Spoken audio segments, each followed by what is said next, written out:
नमस्कार विद्यार्थी मित्रांनो.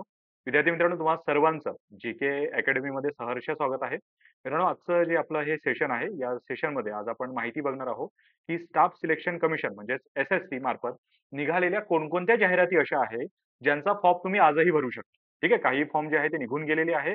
परंतु आजही एक संधी तुमच्याजवळ आहे, जे स्टाफ सिलेक्शन कमिशन मार्फत तुम्ही जो फॉर्म आहे भरू शकता. याच्याबद्दल माहिती जी आहे ती आज आपण बघणार आहोत. तर सुरुवात करूया मित्रांनो. सर्वप्रथम लक्षात असू द्या, एस-एस-सी, जी-एस-टी भरती जी आहे, संयुक्त हिंदी ट्रान्सलेटर परीक्षा ही 2024 साठी निघालेली आहे. याचं नोकरी ठिकाण असणार आहे संपूर्ण भारत. ठीक आहे. संपूर्ण भारतात तुम्हाला कुठेही याची नोकरी जी आहे ती करावी लागेल. याची फीज आहे मित्रांनो, जनरल ओबीसी आणि ईडब्ल्यूएस कॅटेगरीसाठी आहे ₹100 आणि तुम्ही जर एस-सी असाल, एस-टी असाल, एक्स सर्व्हिसमॅन असाल यांच्यासाठी फी मात्र नाहीये. ठीक आहे. आणि महत्त्वाच्या तारखा काय आहेत तर लक्षात असू द्या, ऑनलाईन अर्ज करण्याची शेवटची जी तारीख आहे ती आहे 25 ऑगस्ट 2024. 25 ऑगस्ट 2024 पर्यंत तुम्ही अर्ज करू शकता. रात्री 11 पर्यंत तुम्हाला अर्ज जो आहे तो करता येईल.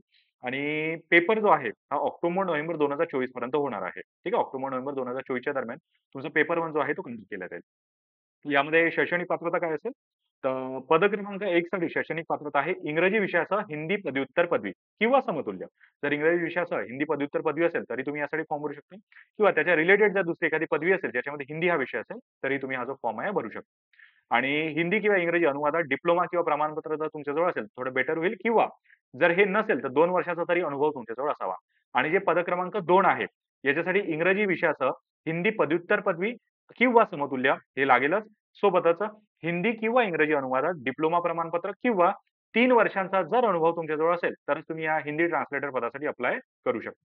वयाची अट काय आहे? तर 1 ऑगस्ट 2024 रोजी 18 ते 30 वर्षापर्यंत तुमचं जे वय आहे ते चालेल. एस-सी, एस-टी साठी 5 वर्षांची सूट इथे दिलेली आहे आणि ओबीसी साठी 3 वर्षांची सूट जी आहे ती दिलेली आहे, हे लक्षात असू द्या.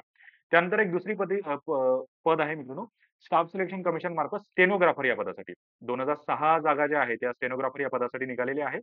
यामध्ये 2 प्रकारची पदे आहेत. स्टेनोग्राफर ग्रेड सी ग्रुप बीचं आणि स्टेनोग्राफर ग्रेड डी ग्रुप सीचं.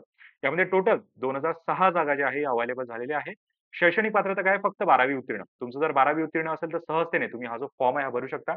यामध्ये वयाची अट दिलेली आहे 1 ऑगस्ट 2024 रोजी 18 ते 30 पर्यंत. म्हणजे जर तुम्ही स्टेनोग्राफर ग्रेड सी ग्रुप बीचा जो फॉर्म आहे, यासाठी जर फॉर्म भरत असाल तर 18 ते 30 वर्षापर्यंत तुमचं वय असावं आणि पद क्रमांक 2 जे आहे 18 ते 27 वर्षापर्यंत म्हणजे ग्रुप सी साठी 18 ते 27 वर्षापर्यंत तुम्ही फॉर्म जो आहे हा फिल करू शकता. नोकरी ठिकाण आहे संपूर्ण भारत. संपूर्ण भारतात कुठेही तुम्हाला नोकरी करावी लागेल आणि फीज आहे जनरल ओबीसी साठी ₹100. तुम्ही जर Sc, ST, P-W-D, ex serviceman किंवा महिला या कॅटेगरीमध्ये असाल, तुमच्यासाठी फी मात्र आकारली जाणार नाही. महत्त्वाच्या तारखा काय आहेत? ऑनलाईन अर्ज करण्याची शेवटची तारीख आहे 17 ऑगस्ट 2024 रोजी रात्री 11 पर्यंत.